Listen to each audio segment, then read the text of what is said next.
Oke, balik lagi. Nah, di video kali ini merupakan video atau materi terakhir. Mungkin nanti kalau misalkan ada tambahan, akan dibuat materi tambahan.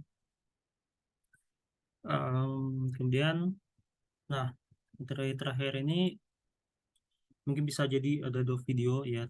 Kita akan ngebahas tentang konsep dasar perpajakan internasional. Kemudian ada investasi asing di Indonesia. Nah, baik nanti misalkan dalam bentuk penanaman modal asing maupun nanti badan usaha tetap ya.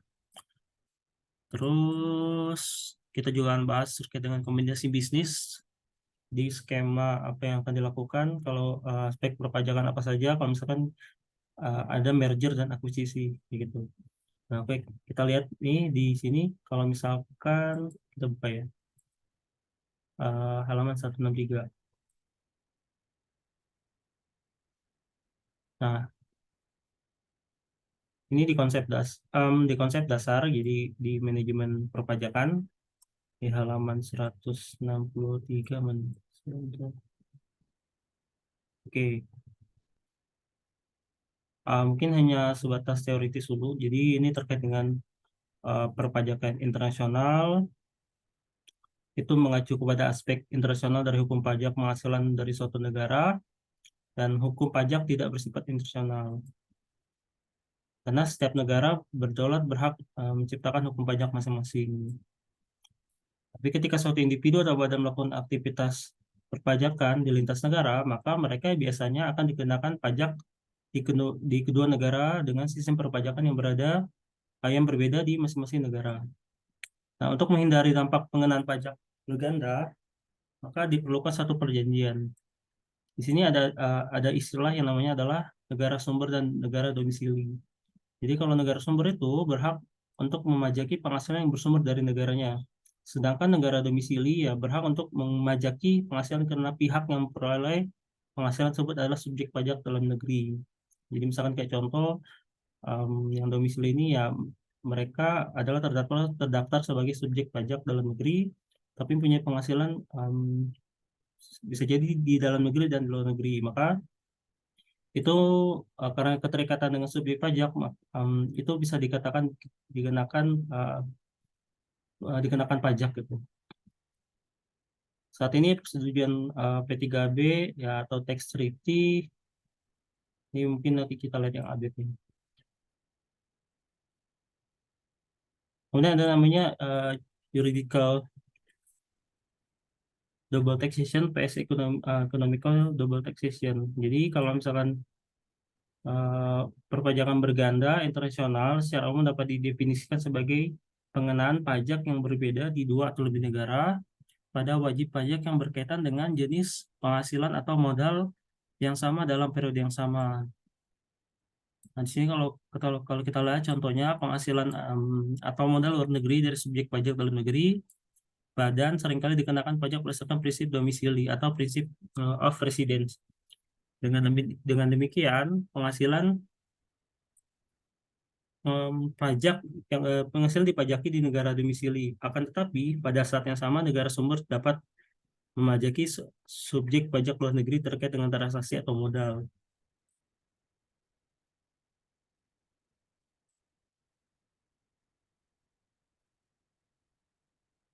Ini untuk ilustrasi. Jadi investor dia subjek pajak dalam negeri di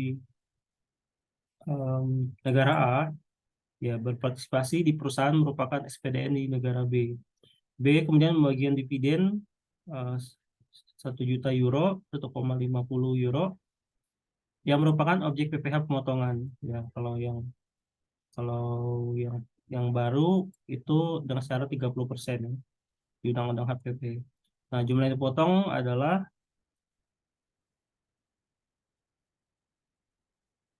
30% nominal diinvestasikan. Di sini juga jumlah yang dipotong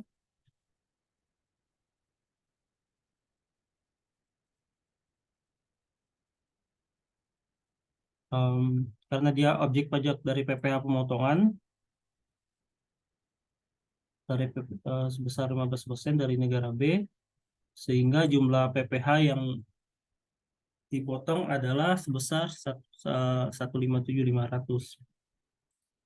PPh pemotongan eh, pemungut dipajaki dengan sudut pandang investor sebagai subjek pajak luar negeri di negara B. Tapi ada juga kalau penghasilan dividen yang dikenakan pajak secara penuh sebagai bagian dari penghasilan penghasilan investor yang diterima dari berbagai sumber di negara A.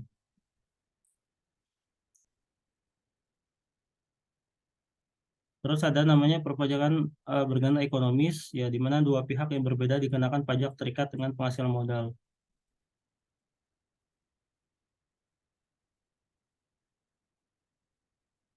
B. Merealisasikan penghasilan kena pajaknya 1,5 euro yang dikenakan pajak tarif 30% di negara B. Nah, pajak penghasilan pengenaan pajak sebesar 1 juta euro dikurang 450.000 dan itu didistribusikan ke pemegang saham sehingga eh, yang merupakan SPDN individu di negara A. Di sini penghasil dividen dipajaki di negara A sebagai bagian dari penghasilan investor. Akibatnya penghasilan sama dipajaki pada level B di negara B dan level investor di negara A.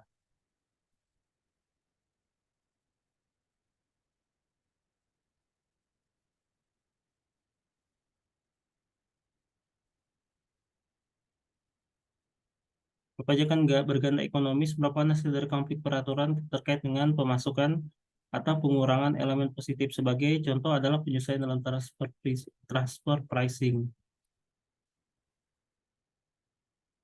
Ini bahasa yuridis.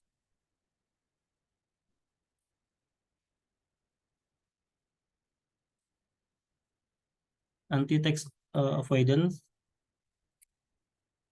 itu penghindaran berarti transaksi atau pengaturan yang dilakukan oleh WP yang meminimalisir jumlah pajak terutang secara sah. Nah, penghindaran perpajak penghindaran pajak yaitu menjadi perhatian pemerintah karena praktek-prakteknya itu bertentangan dengan ekuitas fiskal, memiliki efek anggaran serius dan mendistorsi persaingan internasional dan arus modal. Dari sudut pandang pemerintah, tax avoidance cenderung tidak dapat diterima karena merupakan suatu bentuk pengurangan pajak. Berbeda dengan tax planning ya. Nah, kalau mungkin kalau lebih simpelnya lebih tabel. Jadi misalkan untuk kategorinya dalam segi perilaku, kalau misalkan tax evasion itu ya otomatis ilegal ya, karena dia kayak penyelewengan gitu, atau misalkan membesar-besarkan biaya biaya fiktif dan sebagainya. Nah, tax avoidance masih legal, tax planning juga legal. Namun konsekuensi hukumnya wajib pajak ya ada sanksi pajak, hukuman penjara. Ya kalau tax avoidance ya kewajiban pajak. Kalau tax planning tidak ada kewajiban pajak dan tidak ada sanksi. Kalau sudut pandang pemerintah ya mereka pasti menolak karena ini kan bagian dari apa ya sumber pemasukan negara gitu. Makanya ada yang namanya specific anti avoidance rule, ya termasuk nanti mengatur ya seperti transfer pricing, dan capitalization, treaty swapping dan control CFC ya, control foreign corporation. Mungkin ini nggak dibahas terlalu detail, apa lagi ya.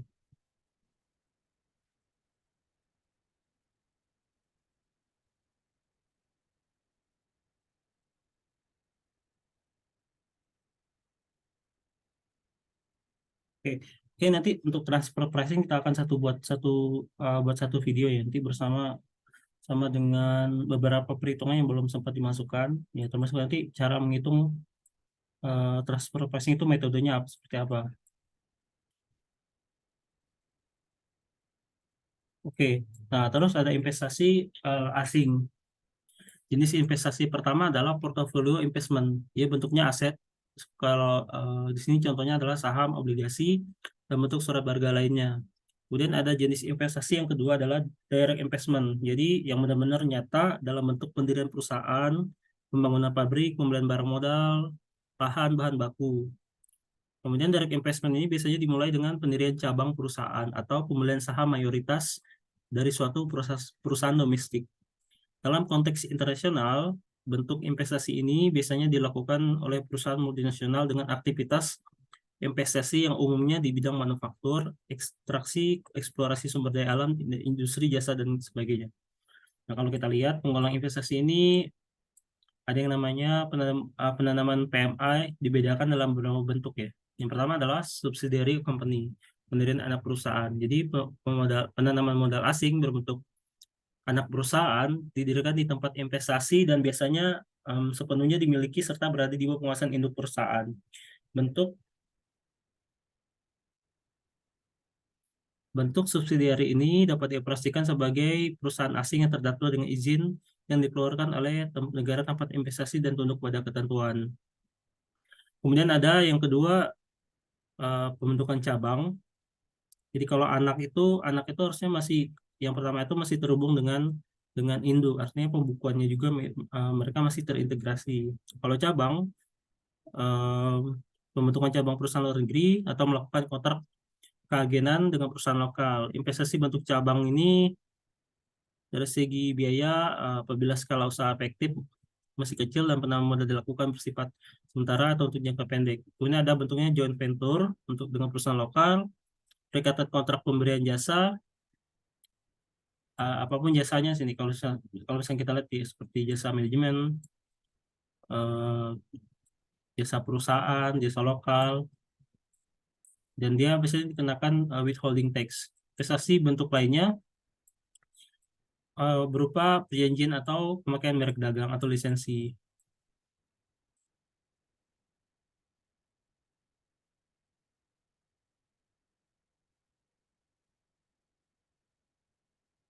Nah, kalau kita lihat em, untuk yang contoh yang pertama adalah subsidiary company. Jadi anak perusahaan dapat terjadi dengan pendirian badan baru yang dikenal dengan PT PMA, penanaman modal asing, yang dengan pembelian sebagian besar saham badan Indonesia yang sudah berjalan.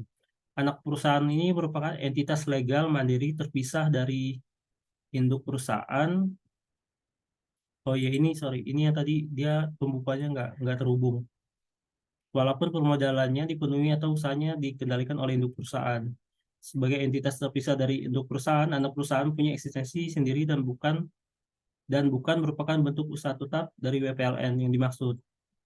Apabila berdasarkan kenyataan anak perusahaan bertindak sebagai agen atau dependen agen atau mewakili kepentingan induk perusahaan, anak perusahaan tersebut berpeluang untuk menjadi BUT. Jadi kalau memang dia berdiri sendiri, dia nggak termasuk kategori BUT. Tapi kalau misalkan dia bertindak sebagai agen, sorry. Jadi kalau misalkan dia bertindak sebagai agen dependen atau mewakili kepentingan induk, maka dia jadi BUT. Tapi kalau misalkan dia adalah suatu hal apa ya, entitas yang secara tidak langsung berbeda atau tidak ketergantungan dengan induk, maka dia eh, bukan merupakan BUT. Dilihat dari perspektif hukum antara anak perusahaan dan induk perusahaan merupakan entitas legal terpisah. Dengan demikian, secara fiskal antara induk dan anak dapat melakukan transaksi bisnis sepanjang nilai yang digunakan adalah wajar.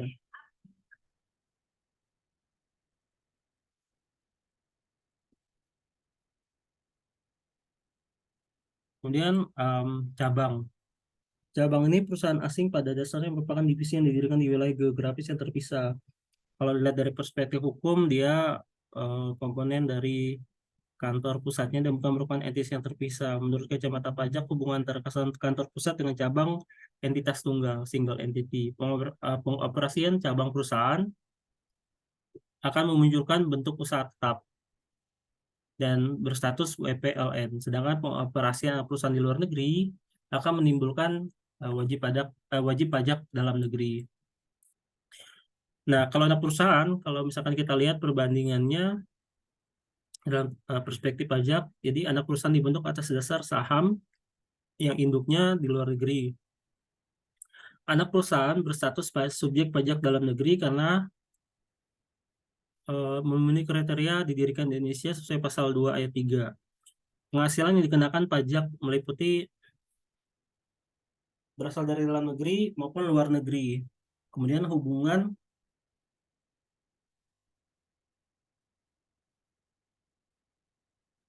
antara anak perusahaan dalam negeri dengan induk bersifat separate entity, entitas legal yang terpisah. Antara anak perusahaan di dalam negeri dengan induk perusahaan di luar negeri dapat melakukan transaksi satu sama lain sebagai konsekuensi antara anak perusahaan di dalam negeri dengan induk perusahaan negeri. Namun demikian transaksi tersebut memenuhi kriteria harga wajar karena transaksi antara anak dengan induk terdapat hubungan istimewa sebagaimana memiliki saham lebih dari 25%. Kalau cabang dia statusnya perpanjangan kantor pusat, dia penghasilan dikenakan itu adalah hanya bersumber dari dalam negeri.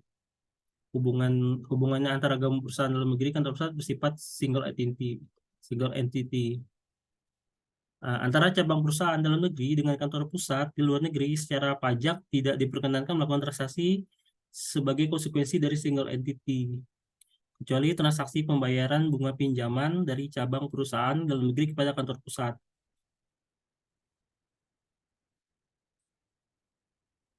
Nah,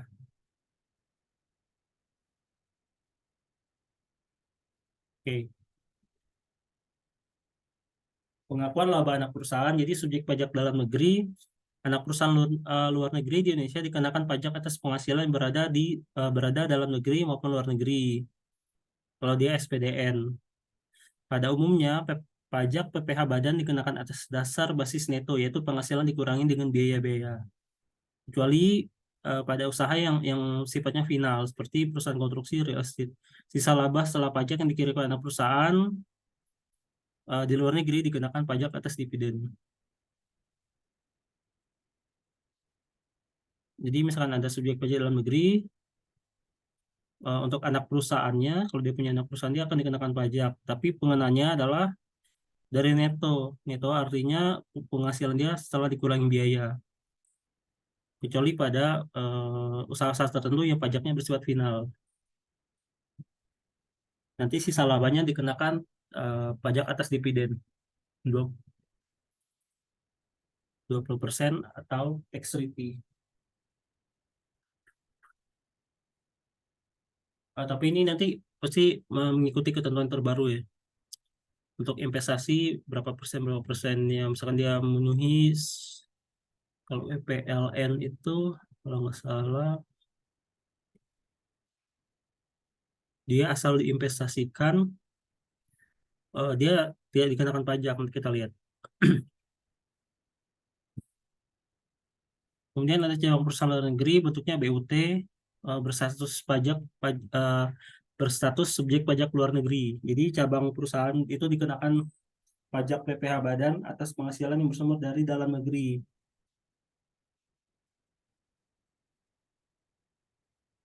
Nah, jenis penghasilannya itu penghasilan dari usahanya BUT sendiri, terus penghasilan dari kantor pusat, dari usaha atau kegiatan penjualan barang atau pemberian jasa di Indonesia yang sejenis yang dijalankan atau dilakukan oleh BUT.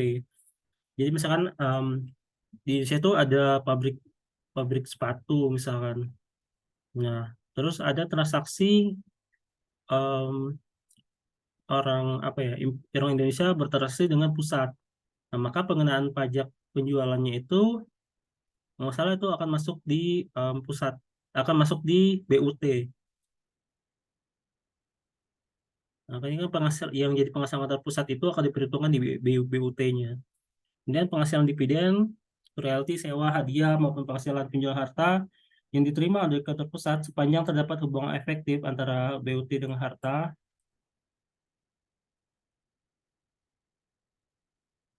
atau kegiatan memberikan penghasilan effectively connected. income rules. Untuk cabang perusahaan luar negeri yang berasal dari negara tax treaty partner, pengakuan penghasilan yang dikenakan pajak di Indonesia mengacu pada ketentuan tax treaty.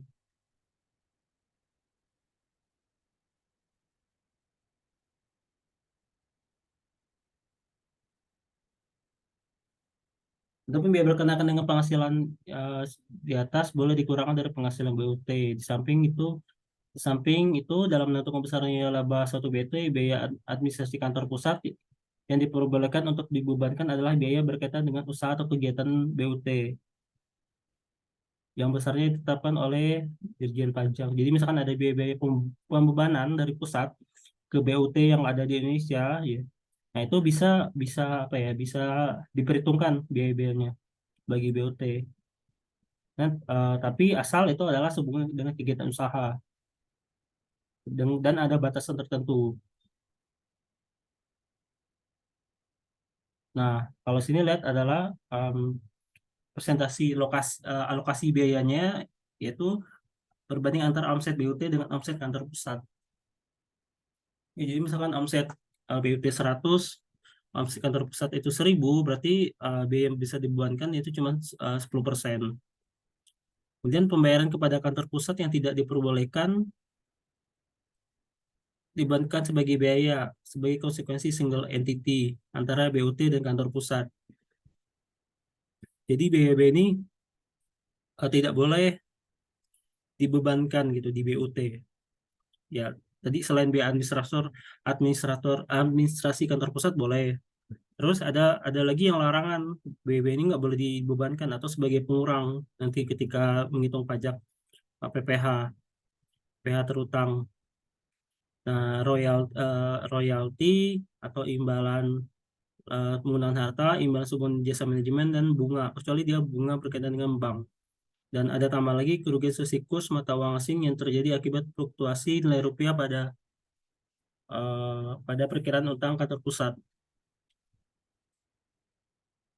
Yang sisa laba setelah pajak, menghasilkan pajak PKP dikurang PPh badan. Ini udah kita bahas ya di video sebelumnya, di latihan soal. Jadi setelah sisa laba setelah pajak yang dikirim ke kantor pusat dikenakan branch profit tax sebesar 20% atau sesuai tarif tax treaty. Jika sisa laba setelah pajak tidak dikirim ke kantor pusat, melainkan tanah di Indonesia, maka cabang perusahaan tersebut dibebas dari pengenaan branch profit tax ya selama dia diinvestasikan di Indonesia. Ini faktor-faktor yang dilihat. Kalau anak perusahaan, jadi pada FDI yang berbentuk anak perusahaan, upaya efisiensi pajak secara global dilakukan dengan menggunakan dua skema, yaitu pre-tax dan skema post-tax. Pre-tax itu di negara host, ya tempat investasi lebih tinggi daripada pajak yang berlaku di negara home country. Skema pre-tax dilakukan dengan memaksimalkan biaya yang dapat dibayarkan kepada induk perusahaan. Mungkin detailnya lihat di sini. Bentuk-bentuk usaha awal sebelum mendirikan anak perusahaan, yaitu mendirikan anak perusahaan di Indonesia memerlukan biaya sangat tinggi. Bagi perusahaan manufaktur, sebelum mendirikan anak perusahaan, mendirikan pabrik Indonesia, perusahaan dapat mengoperasikan bentuk-bentuk usaha awal yang memperkenalkan produknya terlebih dahulu, atau mendirikan kantor perwakilan dagang asing. Ini kalau nggak salah kena berapa ya kantor? Kena 1% apa ya?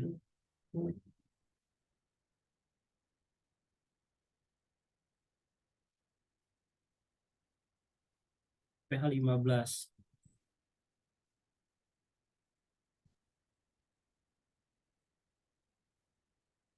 Nih, kalau PPh 15 yang ini,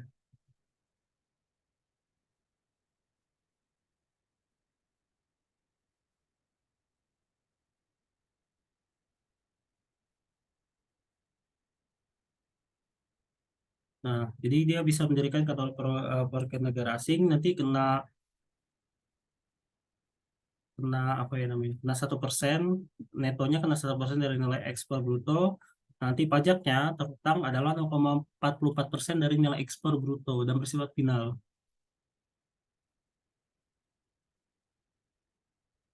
Tapi bagi kantor perwakilan dagang yang berasal dari negara mitra P3B di Indonesia, maka besarnya tarif pajak yang terutang disesuaikan dengan branch profit tax.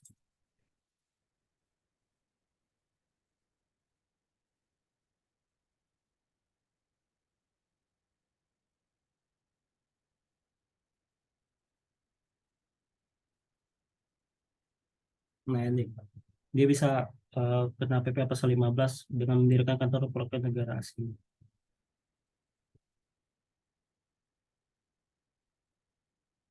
Atau mengikat kontrak keagenan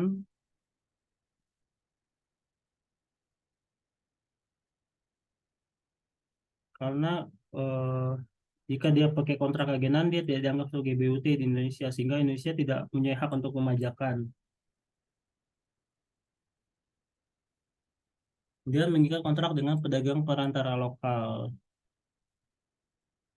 Coba kalau kita lihat mana ya?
Oke, nah kalau kita lihat sekilas materinya, ini tadi bedanya PMA dengan BUT.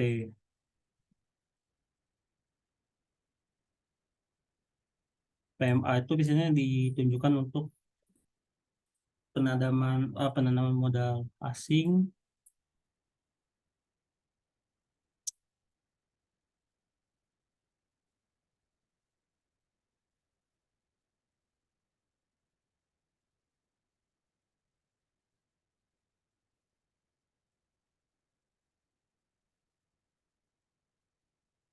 Nah, dan modal asing itu investasi itu bisa dikategorikan cabang dan anak perusahaan subsidiari. Nah, kalau bentuknya cabang atau branch itu kita pakai yang pasal 2 dengan syarat dia 183 hari, jangka waktu 12 bulan. Jenis BUT-nya tuh bisa orang pribadi yang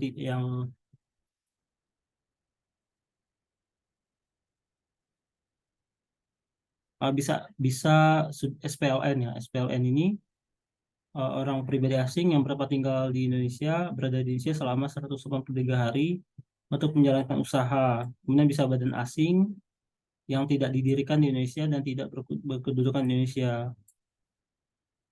Bentuknya tuh bisa ada macam-macam, ada suatu tempat usaha bersifat permanen, tempat usaha digunakan orang pribadi asing atau badan hukum. Kalau BIT tidak dapat memanfaatkan tax treaty Indonesia dengan negara treaty partner, soalnya tidak termasuk eh, penduduk Indonesia ya. Kemudian perolehan laba bersih setelah pajak akan dikenakan base profit tax.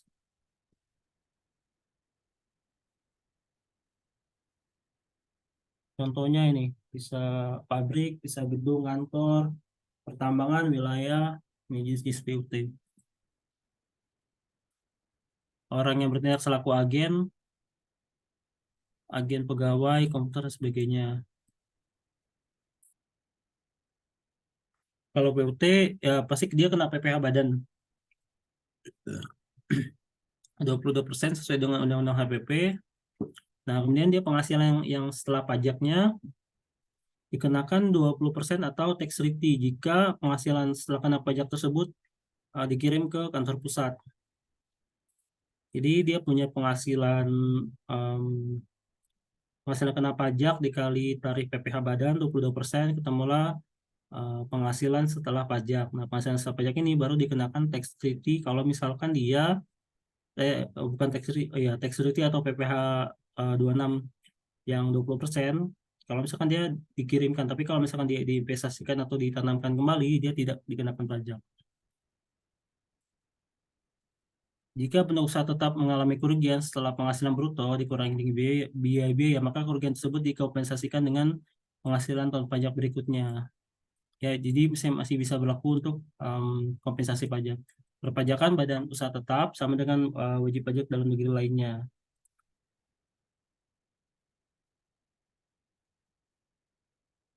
Nah, ini contoh.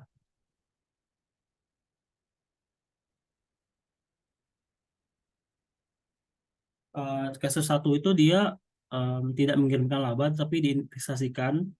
Yang kedua adalah dia mengirimkan laba. Jadi setelah ada PKP, ditarik tarif 22%, temulah labanya sama-sama 11,7 M.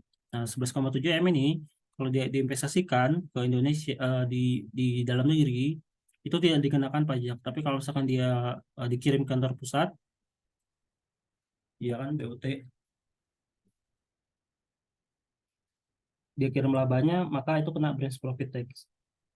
Kalau PMA itu kegiatan menanam modal, kegiatan usahanya yang dapat dilakukan oleh pelaku penanam modal asing, baik yang sepenuhnya atau kerjasama modal dengan penanam modal dari dalam negeri. Nah, ada syaratnya penanaman modal memiliki kekayaan bersih lebih dari 10 M yang tidak termasuk tanah dan bangunan tempat usaha. Memiliki hasil penjualan tahunan lebih dari 50 M. Memiliki total investasi lebih dari 10 M. Penanam modal PMA wajib memiliki nomor induk berusaha NIB.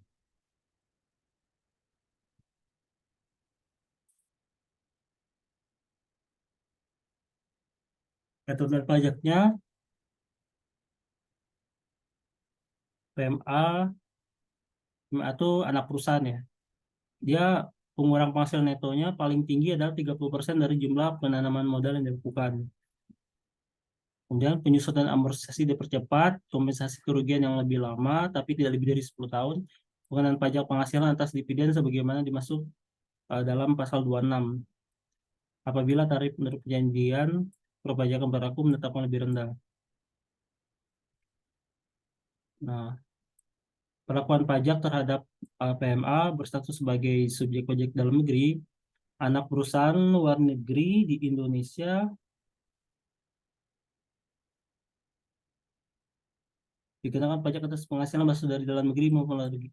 Kalau dia SBDN, anak perusahaan luar negeri di Indonesia, anak perusahaan luar negeri. Ya, Pak. Oke, dikenakan pajak atas penghasilan berasal dari luar negeri. PT PMA dikenakan PPh 17 sebesar 22%.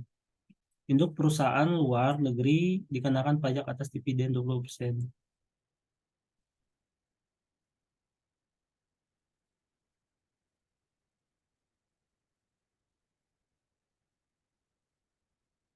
Ya, ini sudah kita bahas.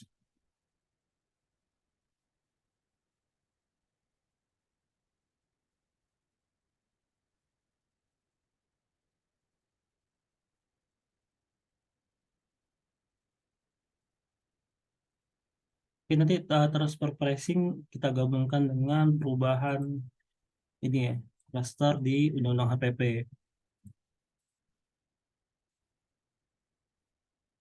Tapi untuk PMA punya ada lagi ya materinya. Oke, materi perhitungan.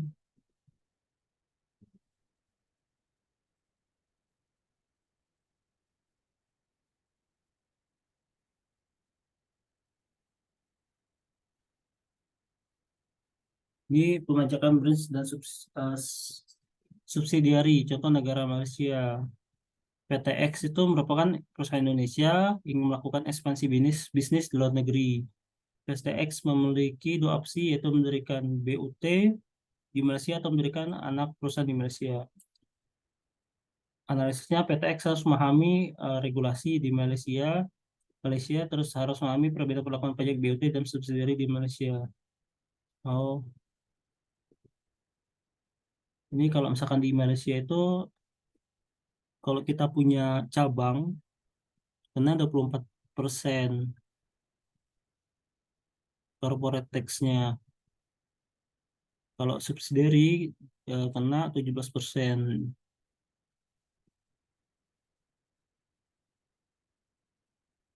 Tapi ini lebih kepada perpajakan di Malaysia ya. Coba ada Kak. Jadi ini perspektif informasinya perpajakan di Malaysia gitu. Bagaimana misalkan Indonesia kena pajak di luar negeri. Jadi kita harus hafal apa aja aspek-aspek dan ketentuan perpajakan di masing-masing negara. Misalkan branch-nya seperti apa, subsidiarinya seperti apa. Ini ada di inbound ya, ini outbound investment kayak materinya apa ini? Iya, outbound investment. Coba kita cari yang inbound investment.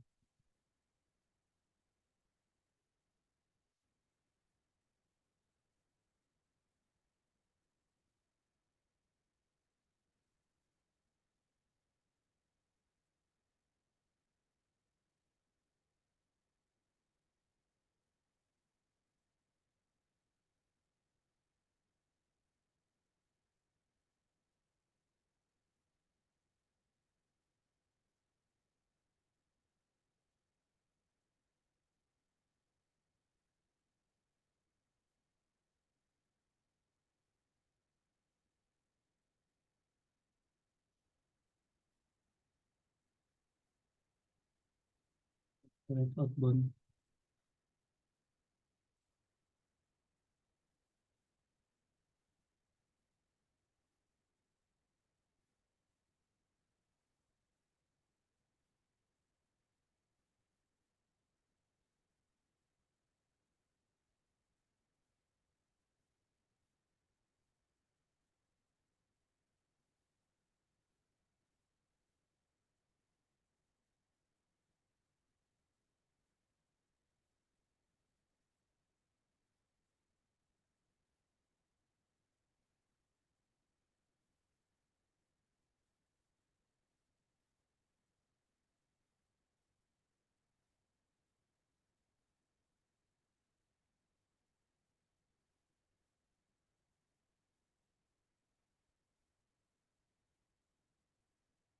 Outbound.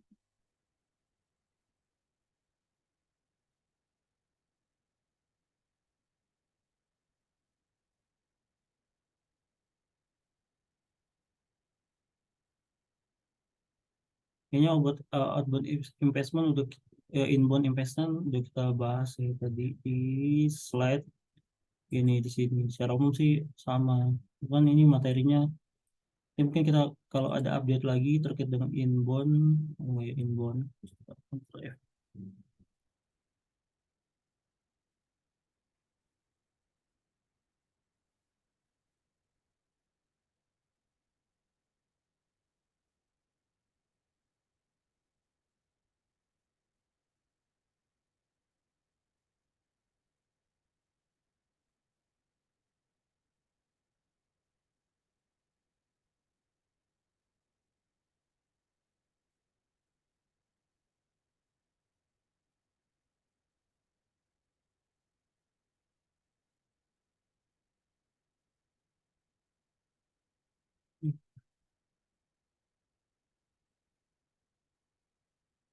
Answer,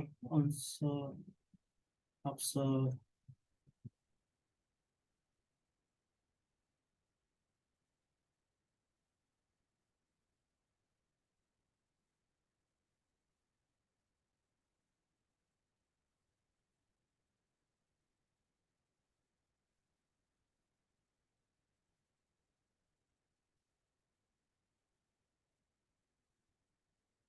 Oke, ini untuk scan untuk materi kali ini. Nanti berarti kalau udah kurang-kurang kita akan bahas di video berikutnya. Jadi video berikutnya masih menyambung yang sama, cuman kita akan bahas sedikit tentang aspek merger money inbound.